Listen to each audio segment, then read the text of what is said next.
Inilabas ng Health Canada ang 2026 to 2028 Accessibility Plan at 2025 Progress Report Miyerkules. Sa klaw nito, ang Accessible Canada Act na nagre-require sa pagtanggal sa mga balakid para mas maging accessible ang healthcare bago mag-2040.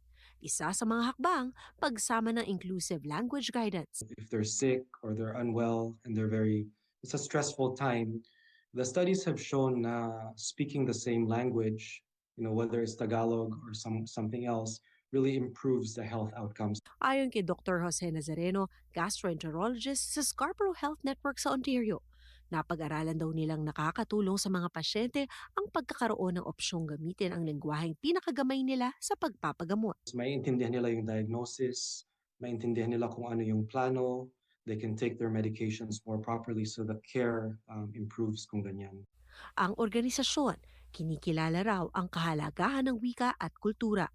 Ang kanilang health professionals nakakapagsalita at nakakaintindi raw ng higit 20 lengguwahe.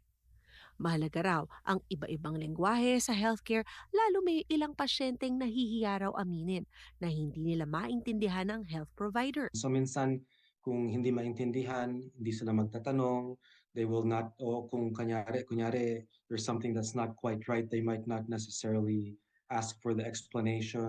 Kung wala tayong staff that speaks the exact same language, merong pwedeng i-request na interpretation services. Kung nais daw mag-request ng doktor na nakakapagsalita ng Filipino, maaari na raw itong gawin ngayon online. Lang pumunta sa CPSO website, the College of Physicians and Surgeons of Ontario. Tapos kung ilagay nila na yung preferred language nila, Tagalog or Filipino, then it will bring up in their area yung mga doktor, ng family doctor na that can speak their own language.